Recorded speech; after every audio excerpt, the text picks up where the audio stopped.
Dios les bendiga. Le damos gracias al Eterno por esta oportunidad que nos da de compartir con ustedes este breve contenido. Mi nombre es Jairo Lorenzo, facilitador de la Universidad Teológica Chalón, y una vez más les doy las bienvenidas a su canal Biblia y Ciencia. En esta oportunidad vamos a estar hablando sobre un pasaje que ha dado mucho dolor de cabeza a la hora de ser interpretado. Un pasaje que se denomina oscuro por los intérpretes bíblicos, precisamente por la dificultad que presenta a la hora de hacerle una exégesis. Y me estoy refiriendo al capítulo 3 de la primera carta del apóstol Pedro, capítulo 3, versículo 19. Vamos a estar leyendo del 18 al 20 y vamos a ver ¿qué es lo que dice este pasaje? Dice así: porque también Cristo padeció una sola vez por los pecados, el justo por los injustos, para llevarnos a Dios, siendo la verdad muerto en la carne, pero vivificado en espíritu, en el cual también fue y predicó a los espíritus encarcelados, los que en otro tiempo desobedecieron, cuando una vez esperaba la paciencia de Dios en los días de Noé, mientras se preparaba el arca, en la cual pocas personas, es decir, 8, fueron salvadas por agua. Bien, este es el pasaje. Se ha prestado, como ya dije, para mucha interpretación, y una de ellas es que estos espíritus encarcelados eran los ángeles que descendieron en los tiempos de Génesis 6, por allá, por el capítulo de Génesis 6, y en los tiempos de Noé, descendieron y tomaron de las hijas de los hombres mujeres para sí y engendraron hijos. Entonces se trata de esos ángeles, claro que sí, asumiendo que hayan sido ángeles, ¿verdad? Que hayan tomado estas mujeres, ya que no todo el mundo está de acuerdo en esta interpretación de que hayan sido seres espirituales, seres celestiales o ángeles. Pero eso es parte de otro tema que podemos desarrollar un poco más adelante. Pero asumiendo, ¿verdad?, que eran ángeles, esa es una de las posturas. También que eran los hijos de estos ángeles, esos poderosos, desde el principio, como dice la misma Biblia, los hijos de esta unión de los ángeles con las mujeres, eran esos espíritus encarcelados. Otra postura es que sencillamente fueron personas en la época de Noé que no quisieron aceptar al Señor, no lo quisieron aceptar. Entonces esos son los espíritus que están encarcelados. Pero en realidad lo que torna el pasaje oscuro no es quiénes eran esas personas que estaban ahí encarceladas. Eso no es lo que lo torna oscuro. Lo que torna el pasaje oscuro es a qué fue Cristo a ese lugar, porque dice que fue a predicar. Una interpretación referente a eso es que fue a dar testimonio de su victoria. Pero si nosotros analizamos la literatura del periodo intertestamentario, entonces podríamos llegar a otro punto de vista, a otra conclusión. Quizás ya usted se ha dado cuenta que yo hago hincapié en el periodo intertestamentario en estos videos. Y claro que sí, cuando estoy hablando del Nuevo Testamento, tengo que hacer hincapié en este periodo, porque en él se desarrollaron o tuvieron origen muchas de las doctrinas que encontramos en el Nuevo Testamento. El periodo intertestamentario es como un faro de luz que alumbra hacia adelante. Ese faro de luz es el periodo intertestamentario, y adelante está el Nuevo Testamento siendo alumbrado por este periodo. Por eso es necesario, cuando vayamos a hacer un exégesis de un pasaje, poder ir a este periodo, porque nos va a arrojar un mayor entendimiento, nos va a arrojar luz. Entonces, cuando nosotros nos vamos al periodo intertestamentario, nos encontramos allí con dos literaturas apócrifas bien interesantes. El primer libro de Enoc, donde narra que descendió al inframundo, fue llevado por un ángel, fue a este lugar y lo describe de una manera detallada en los capítulos 19 al 23, por ahí, del primer libro apócrifo de Enoc. habla de este lugar de una manera detallada y tiene un viaje al inframundo. También tenemos otra literatura interesante llamado Apocalipsis de Enoc. Ambos libros alrededor del siglo II antes de Cristo. Esa es la datación, alrededor del siglo II antes de Cristo.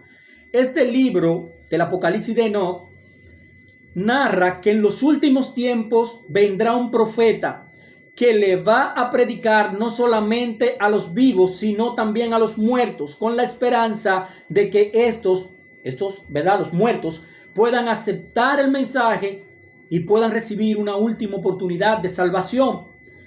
Pero si nos vamos más adelante, en la época del mismo Cristo, y un poquito más adelante, quizás siglo II, perdón, encontramos un libro apócrifo llamado Segundo Libro de Baruch.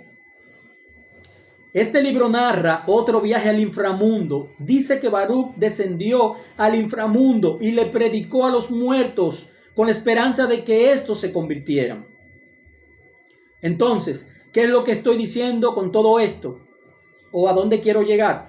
Que ya había un pensamiento tanto en el periodo intertestamentario como luego en la época del mismo Cristo, o un poquito más adelante, ya había un pensamiento. Muchas personas pensaban que los muertos tenían una oportunidad de salvación, que iban a recibir un mensaje de salvación, una prédica, y que iban a tener una oportunidad más, aún estando muertos, para poderse convertir y ser salvos. Entonces, quizás podría ser que Pedro lo que esté haciendo es referencia a estos dos apócrifos, tanto al de Enoc como al Apocalipsis de Enoc. Fíjense que los viajes al inframundo no eran nuevos. O sea, Pedro no enseñó nada nuevo con ese viaje de Jesús al inframundo. Ya Enoc había ido al inframundo, o eso por lo menos narra el libro. A eso me refiero. Vemos también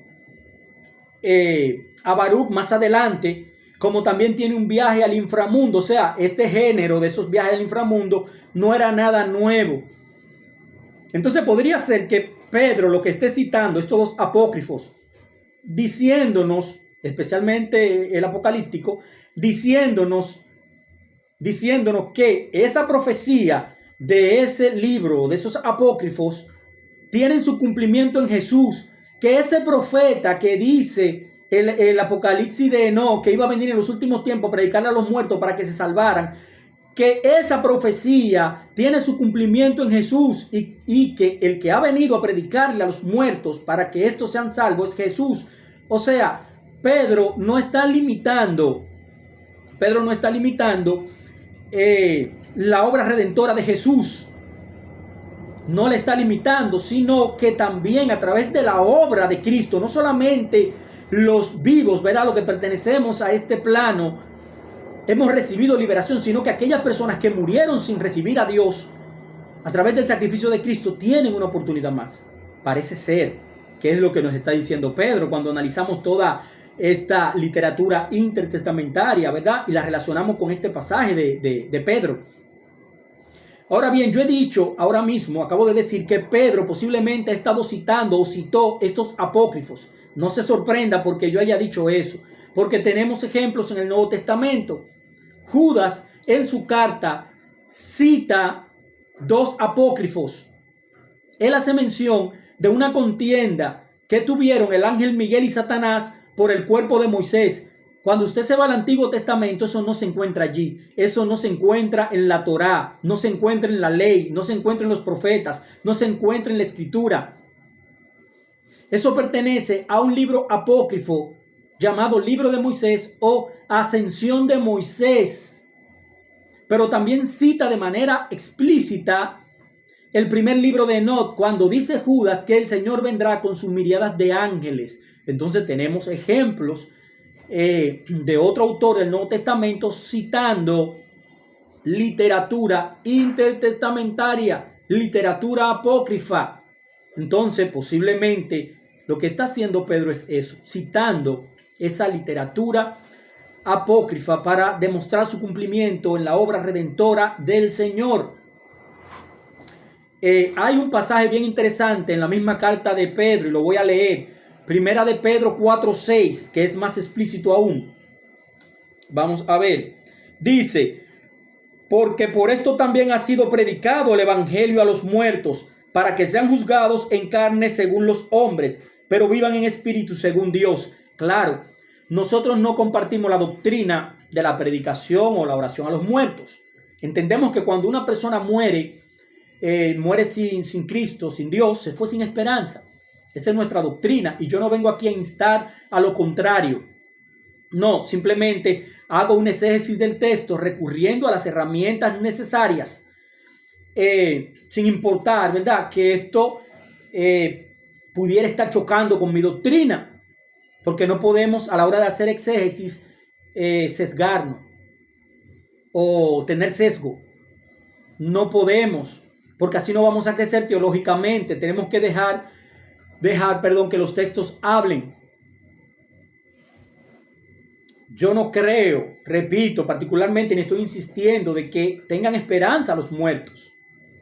Ahora bien, este pasaje que ha dado tanto trabajo ser interpretado y que se ha denominado oscuro, parece tener un mayor sentido cuando se entiende o si entendemos que hay esperanza para los muertos, que Jesús sí descendió a predicarle a los muertos para que estos pudieran tener una última oportunidad. El pasaje, si nosotros asumimos esa postura de que se le puede predicar a los muertos y tienen otra segunda oportunidad, se va a la oscuridad del pasaje. O sea, es mejor entendido de esa forma.